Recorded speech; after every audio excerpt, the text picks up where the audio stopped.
And thusly, my entire reason of why I didn't think the Aesops were going to be much of a character set that was going to matter in this series.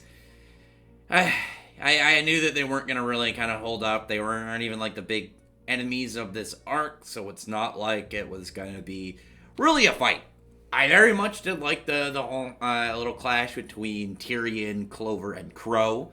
I was not surprised, but I did think it was hilarious that Clover immediately smacked down Robyn. I was very happy about that. I don't like her character. I think she's extremely annoying.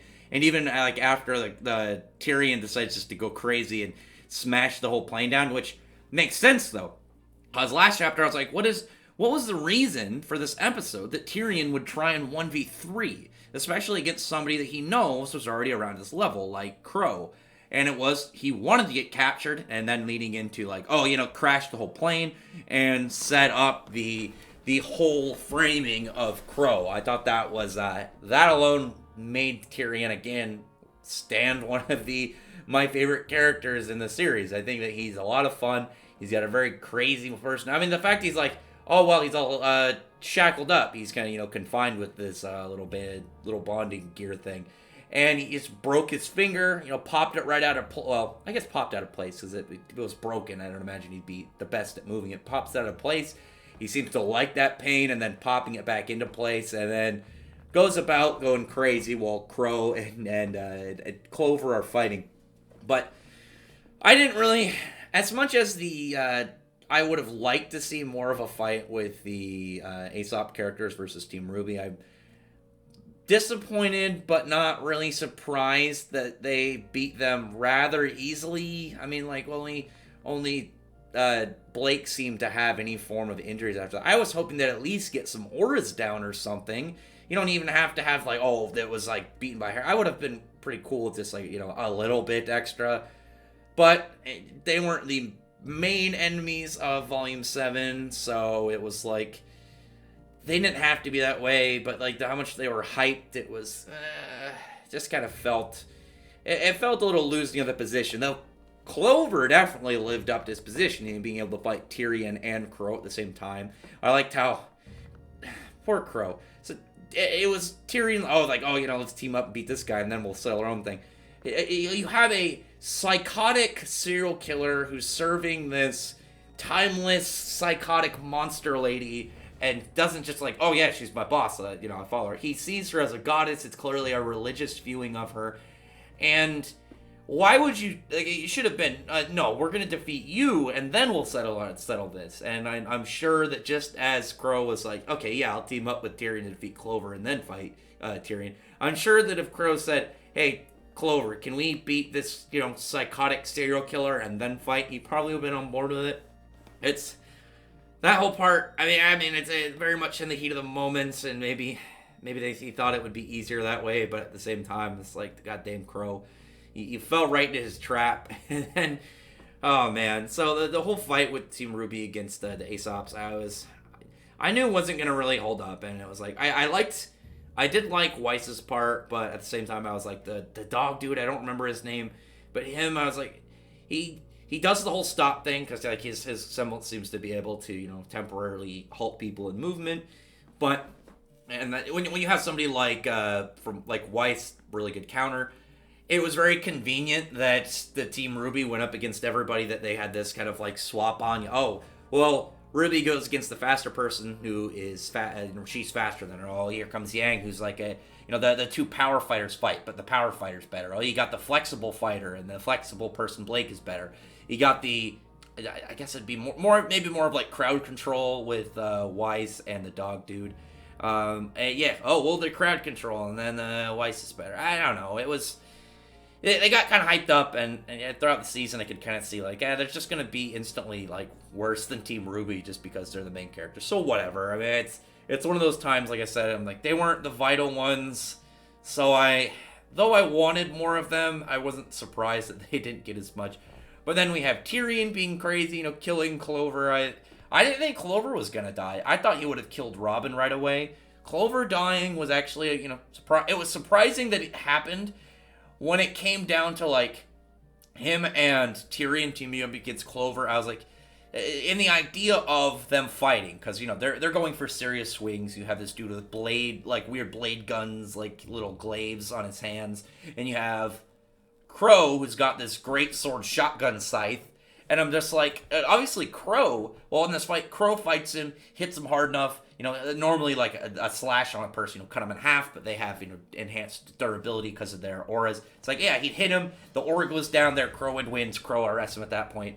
But I'm just like, I don't think for a second that Tyrion was going to stop. I was like, Tyrion gets the chance, he's going to kill him. He's going to absolutely kill him. It's not going to be okay, now we can fight. It's going to be, no, Tyrion's going to kill him. And then he's going to go and do whatever his plan is next. Once they teamed up, I was like, Clover's going to die. There's absolutely no saving him. Unless they switch back mid-fight to beat Tyrion, Clover has no chance. I'm sad that it looks like Robyn survived. I assume that she's still alive because, man, I really just wish that on his way out, Tyrion just shot her. I mean, she was not even a good fighter. Like, Clover instantly, kicked her ass. Like, she tried to attack him, and he just, sidesteps her, knocks her ass down. And during that whole fight, she's still unconscious. It's like, you can't do anything here. Just go home. Go home. Stop trying to involve yourself on this. You're not a good character morally. You're not a good fighter. You don't have a good semblance. Your design is subpar. I don't think there's nothing about her character that I really care about. I mean, even in her crew, she just got some generic faunus and some really tall girl, but the Aesops already have some, big, nicely designed dark skinned beauty, and I'm just like, she already has she has a girl that's taller and stronger than her, and also better looking, and just your whole crew was just a generic, boring, knockoff, lame. That I thought her team was lame. I didn't like her either. But then it gets back to the team. It's not team. It's still John, Ren, and Nora. They're not Team Juniper anymore. But they end up running into Oscar. Oscar ends up being Neo, and now it looks like they're gonna be seemingly clashing against Neo. That fight, I think, that is more balanced. 4v1, but Jean and Oscar, Jean, though he's not as powerful as I'm hoping he ends up becoming. I'm hoping he becomes super OP, but right now he's still pretty still sizable fighter, but he's got a really good enhancement support type semblance. You have Oscar, who's still somewhat capable, and then Ren and Nora.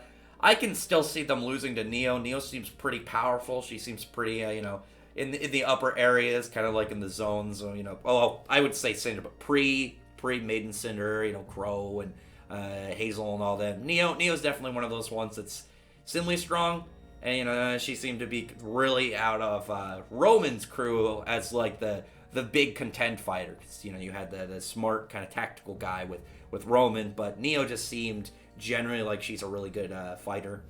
The whole little issue between Penny and Winter I thought was good. Her trying to explain all this stuff about because Penny's a robot. Penny, she's an artificial intelligence, and she's still learning and evolving. But I can understand from her standpoint of in her mind abandoning Mantle. She's like, oh, it's wrong. We shouldn't do that. But I from the standpoint of it sucks to have to take a sacrifice that big, but. Similar to what the Aesops and Clover and all them were saying, it's you have to keep in mind the larger picture. It's a really sad thing of being you got to abandon Mantle, but really at risk of what? Of this bigger legion from Salem showing up, taking the relic, two relics really, being halfway on relics, and I guess he can. Because was it the full? I don't think it was the full power. Was it from for Cinder? No, I think Cinder's got the full Autumn Maiden. I have to go back and look, but she's got that, and then you have the the Winter Maiden in her hands. She's already halfway to her point. If you guys mess up there, but like I said before, if Atlas, they take the city, they fly way up, and you leave the one below. Characters could still stay down below there and still fight. You're just making sure, fortifying that the Winter Maiden and the relics are out of control or out of reach of Salem.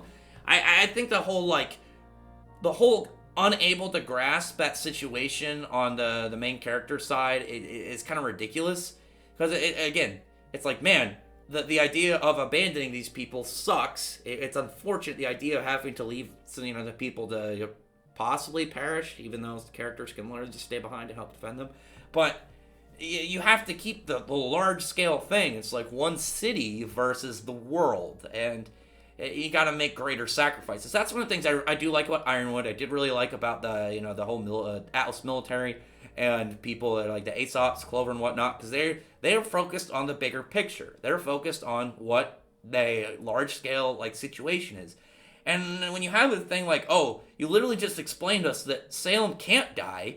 She's not like she's just some powerful like being. She's literally like tens of thousands to millions of years old of just this ageless being who spawns grim and is seemingly unstoppable and literally has beaten us at every turn. It's like, of course they're gonna say, no, let's stop taking risks. Every single time we set something up, it's like nothing to her of just toppling it over. So we're gonna go just to the one thing that is really an option. But I did like the whole kind of like thing between Penny and Winter, because you have Penny trying to kind of understand the whole situation.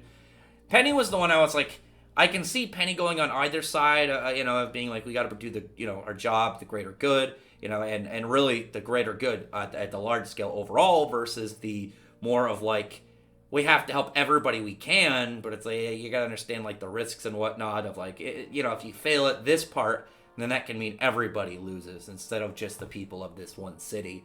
So that whole portion was very interesting to watch. You got Cinder in there. I like Cinder's new design. I like her design right now. I think it looks good. I think she looks really nice with that kind of like purpley, I don't know what shade of purple that is, that little like, whether it's supposed to be a a leaf or a fan or something that's on her chest. I like the black and gold, I think looks really nice.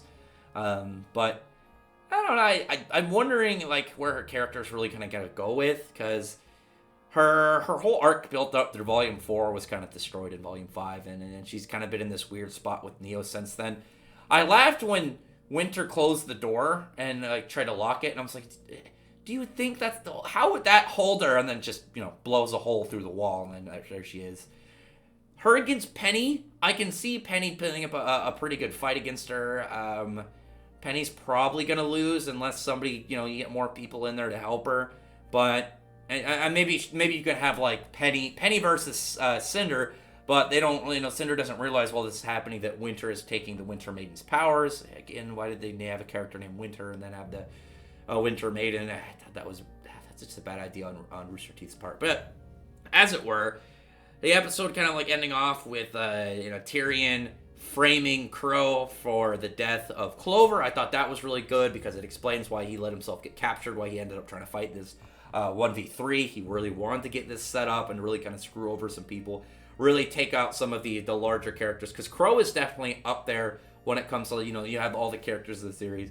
You have the list of just like where some characters sit at strength and combat and ability wise. Crow is definitely up there with, again, people like Clover, people like Tyrion, people like Hazel and Watts. So I can see this arc just ending as like dark as back in Beacon, which is what I'm kind of hoping for. And it looks like there's going to be another episode, because this was episode 12, and it didn't feel like a end of the volume. I guess there's going to be another one. I guess they're going to 13. I don't think last year's was the 13. I have to go back and look, but it was overall a pretty good episode. Again, like my real complaints, like the only complaints I had was like, well, the Aesop guys, they didn't put much of a fight against the Team RWBY. Like, it seemed pretty easy for them. Like, especially like Blake and Yang, like how they seem super cocky, and I didn't really like that. I think they personally, for me, I think they've been really annoying the last 2 volumes. I liked Weiss, because Weiss is like, when you look at it, like, Ruby's is like, I just like kind of like iffy about RWBY. RWBY's weird because I don't hate her character, but I don't really like her. She's like on this weird kind of like forever neutral spot for me. Blake and Yang, I used to really like Yang, but like she's gotten really annoying at least to me over the last 2 volumes. But like Weiss has been really good. Like it's had a lot for her overcoming like her family issues, and like the fact she's been avoiding Atlas for so long, but now she's defending it, wanting to protect her home. I've really liked Weiss's story in all this. I think she's got the better one, and I just am not a fan of like Blake and Yang, and like they've been obnoxious. They've shown they can't be trusted. They just give away information that isn't theirs to give away. You can't tell them secrets, so they're going to trade it to people. And it's dumb decisions, like I said. Like, they didn't even know that Robyn was on their side or not. They knew that there was, some of Salem's people in the city. Do they know if it's Robyn? Who knows? They have no idea. They just took a huge risk. And when it came down to it, it's just like, you guys are making so many clearly poor plays that I just can't stand behind. While at the same time, they've been rude. Like that dog dude. The dog dude was like the member of the Aesops that was just like, I don't want to have to do this, but we have to do it. It's part of our job. We're looking for the greater good, or the large scale picture where you guys are just looking at the guys at the ones right in front of us. It's when it comes down to it, Team RWBY is like wanting to help the people right in front of them. Well, while as all of the Atlas military, they're trying to help people overall, the large scale picture. So you can see where both of them are coming from. I still side with the Atlas group because it's still, you don't want to, you constantly are losing to Salem. I mean, you've been since she started really making moves. So you go in that this is our furthest last resort. We're just gonna do it because otherwise we're putting too much at risk for her to obtain. And when it comes down to it, I'm just like, how do the characters, the main characters, again, they could have literally just stayed and then fought the Grim when they show up. But how do they not understand that? And then you have just Blake and Yang, they've been obnoxious. They've been really arrogant and rude this whole volume. I know there's still a lot of people that are happy about it because of the whole ship. I still think, for one, I think it's dumb. I'm still got a forever side with that because she was built up for 2 volumes with Sun, where Sun literally spent 2 volumes winning over the acceptance of her parents. And I'm just like, what was the point of that if they're just going to pair her up suddenly with Yang out of nowhere? When you literally, since volume 1, you literally built from volume 1 to volume 5, and then the whole issue between, Blake having this new guy who's really nice to her and treats her well, but still having this emotional tie to Adam, who's this guy she knows she's not supposed to like, but still has some feelings for. It was such a much more interesting thing than it's seemingly like they're just gonna pair up Blake and Yang for the sake of all the shippers. What did make me laugh is again, all the stuff that I actually really enjoyed, what's going on with Cinder, what's going on with Neil, what's going on with Tyrion.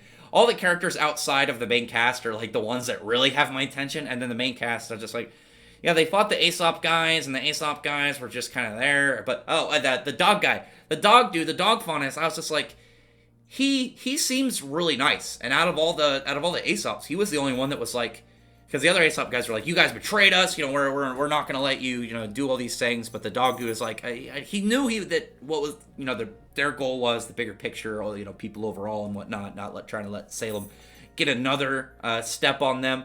But he still was I don't want to have to hurt you guys and whatnot. He seemed very genuine about it. And then you look back when he was talking to Blake and Yang, it's maybe you guys should start trying to do practice and combos with other people, just trying to expand your combinational abilities and synergies and whatnot. And then they glared at him and just got all Karen-y, and they're just excuse me, I'll speak to your manager. And just looking back at that even more, I'm they were, not only were they mean to the nice guy, but they were mean to the nice guy dog. And I'm just don't be mean to the damn dog. And especially when the dude seems just very genuinely friendly. Anyway, other than that, comment below, tell me your thoughts about this episode. For real, even post episode of me just thinking about it, the stuff that happened with the main cast, the main 4, I liked Weiss's character resolution, but her fight was kind of lame. The dog dude did stay, and the Weiss, and then stayed the statue, and then he just stood there and got hit by a fireball and was knocked out. And I was he went out the lamest by far out of all of them. Anyway, other than that, comment below, tell me your thoughts about this episode. I think we have one more for volume 7. Probably, usually those are the big ones, the end volume. We'll get an end credit scene and whatnot. Other than that, like I said, I really appreciate thumbs up to the video, friend the like button, subscribe button, check out my other videos. But I appreciate everyone who's already subscribed. I thank you all for listening. Bye.